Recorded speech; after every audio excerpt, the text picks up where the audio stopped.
আসসালামু আলাইকুম। কি অবস্থা সকলের? সবাই কেমন আছেন? আশা করি ভালো আছেন। আলহামদুলিল্লাহ আমিও ভালো আছি। তো সকাল সকাল বের হলাম বাজার করার জন্য। আজকে বাসায় রান্নার জন্য বাজার করব।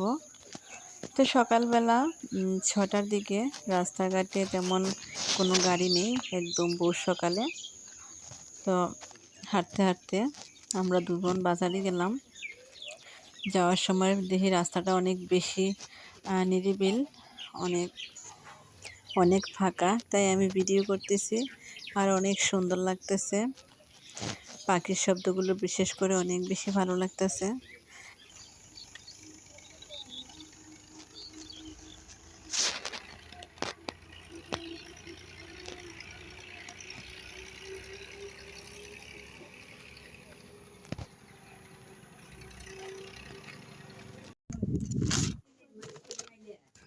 তো ভিউয়ার্স, বাজার থেকে চলে আসছি। বাজারে ভিডিও করার মতন একদমই অবস্থা ছিল না, কারণ অনেক বৃষ্টি ছিল, প্লাস অনেক লোকজন ছিল, অনেক কাদামাটি, অনেক কিছু, সব কিছু মিলিয়ে ভিডিও করা যায় নাই।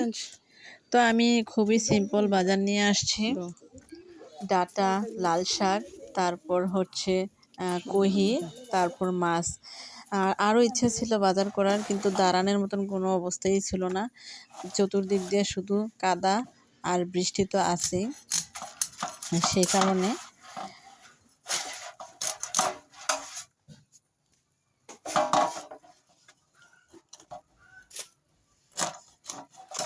তো বাসা আসার পর আমি মাছটা কেটে নিচ্ছি।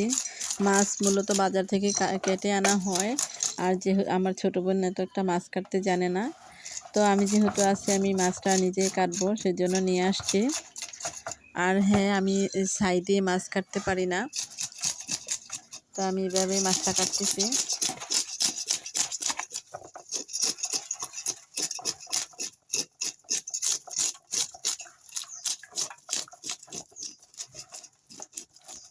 তো আমার প্রিয় আপু এবং ভাইয়ারা, আপনারা যে যেখান থেকে ভিডিওটা দেখতে পাচ্ছেন, একটা লাইক দিয়ে কন্টিনিউ করবেন। আর আমি অ্যাক্টিভ থাকতে পারছি না অনলাইনে, যেহেতু গ্রামে বেড়াতে আসছি, সেজন্য ইনশাআল্লাহ আবারও অ্যাক্টিভ হব, আপনাদের সাথে দেখা হবে, কথাও হবে আশা করি। আর দেখা বলতে এই তো আপনাদের পরিবারে আসবো, আপনাদের পরিবারে এসে ভিডিও দেখব, ওইটার কথাও বলতেছি। তো আপনারা কেউ মাইন্ড করবেন না, আমার কথায় যদি ভুল ত্রুটি হয় ক্ষমা সুন্দর দৃষ্টিতে দেখবেন। তো আমি আস্তে আস্তে করে মাছটা কেটে নেব। আজকে মাছ কাটার পর তেমন কিছু রান্না করব না, খুবই হালকা রান্না করব। কাঁকরোল দিয়ে, আলু দিয়ে, মাছ দিয়ে রান্না করব। যাক, আলহামদুলিল্লাহ ভিতরটা ভালোই আছে। আমি ভাবছিলাম ভিতরে কালো কালো ময়লা হবে, কারণ ঘাস কাপ মাছে তো ঘাস লতা পাতা খায়, ওইগুলো একটু কাটতে গেলে আমার ভালো লাগে না, একটু গন্ধ আসে। তো এটা তো অবশ্যই হয় নাই। আর সকালবেলা মাছ কিনতে গেলে আড়ত থেকে এই একটা সুবিধা দেখে আনা যায়, কোনটাতে একটু ভালো হবে, কোনটাতে খারাপ হবে, এই জিনিসটা বোঝা যায়। তো আমি মাছগুলা পিস পিস করে নেব। মাছগুলা কেটে আমি ধুয়ে সরাসরি রান্নায় চলে যাব।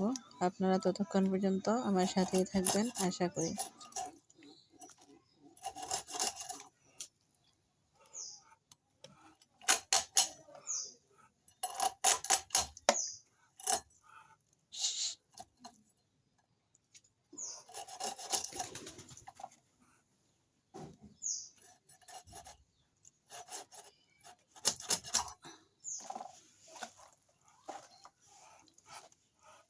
তো দেখতে পারতেছেন আমি মাছটা সুন্দরভাবে কাটতেছি।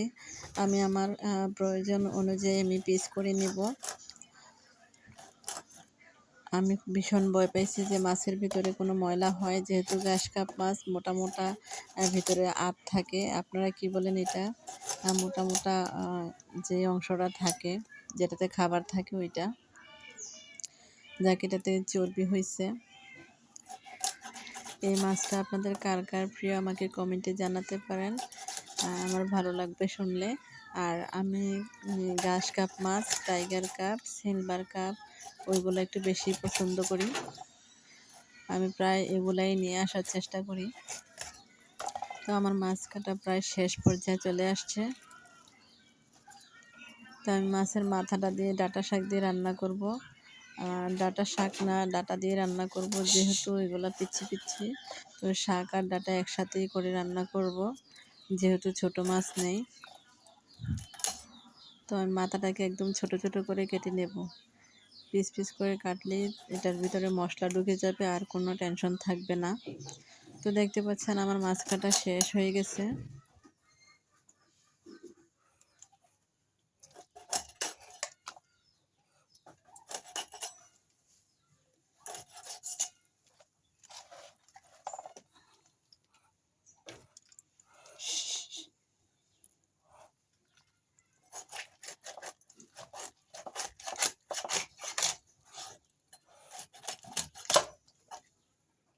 যেহেতু আমি ডাঁটা দিয়ে রান্না করব, সেহেতু আমি এটাকে পাট পাট করে ছাড়িয়ে নেব।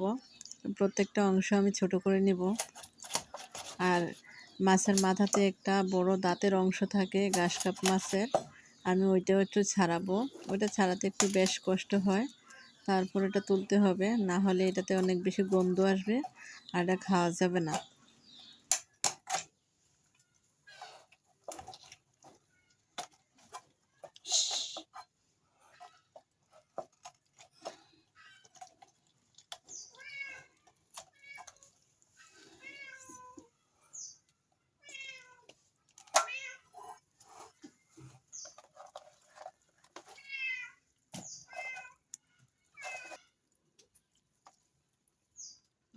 এই চর্বিটা থেকে আমি কলিজাটা তুলে নেব, কারণ কলিজাটা আমার অনেক বেশি পছন্দ। এটা আমার বাসায় কেউ খায় না, আমিই খাই। এটা আমার অনেক বেশি পছন্দ। এই যে কলিজাটা, আমার মাছ কাটা হয়ে গেছে। আমি এখন এগুলো ক্লিন করে নেব। আস্তে আস্তে আমি মাছগুলো ধুয়ে নেব।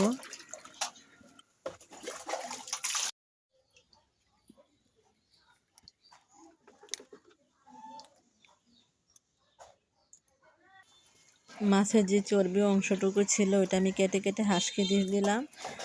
ওই জন্য আমার আশেপাশে হাঁস শুধু ঘুরঘুর করতেছে।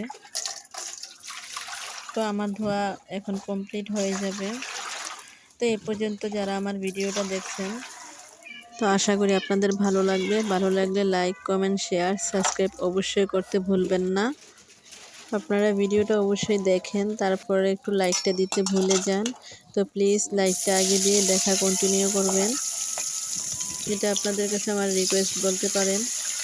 তো আমি মাছগুলো ভেজে নিচ্ছি, দেখতে পাচ্ছেন।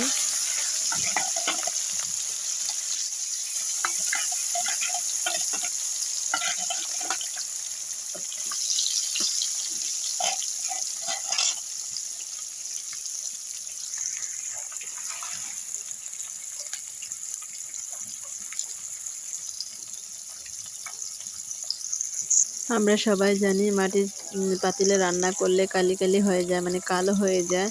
আমার এই কড়াইটা অনেক বছর, কিন্তু এটাতে আমার রান্না করতে অনেক বেশি ভালো লাগে।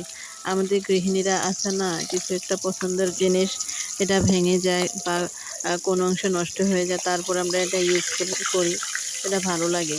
তো আমার এই কড়াইতে মাছ রান্না করতে বা অন্যান্য তরকারি রান্না করতে অনেক বেশি ভালো লাগে। বাকিগুলোতে আমি এত বেশি একটা মানে ভালো লাগে না আমার কাছে। কেন জানি এটার প্রতি একটু মায়া হয়ে গেছে, যদি ফেলে দেবো ভাবি, একটা মানে এটা মায়া কাজ করে। কিন্তু এটা আমার কাছে অনেক বেশি ভালো লাগে এই কড়াইটা। তো আমার মাছ ভাজা প্রায় শেষ হয়ে গেছে। আমি এখন চুলাতে তরকারি দিয়ে দেবো, মাছগুলো নামিয়ে।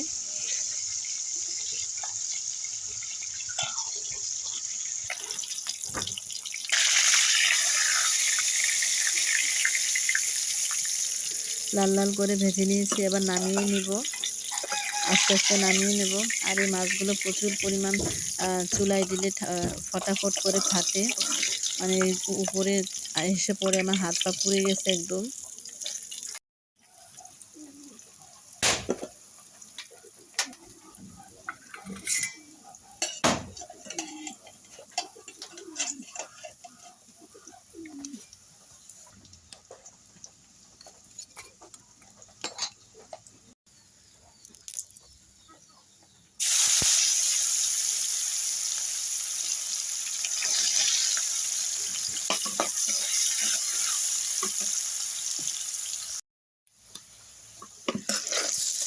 তো এখন আমি কড়াইতে মশলা দিয়ে দিছি।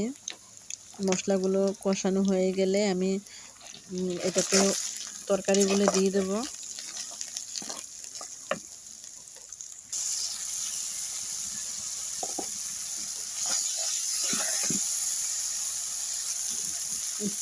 আমার মশলা কষানো প্রায় শেষ হয়ে গেছে। এখন আমি তরকারিগুলো দিয়ে দিচ্ছি। এটা হচ্ছে কাঁকরোল, আলু, মাছ দিয়ে রান্না করব। তো আমার ভিডিও প্রায় শেষ পর্যায়ে চলে আসছি। সবাই ভালো থাকবেন, সুস্থ থাকবেন। আল্লাহ হাফেজ।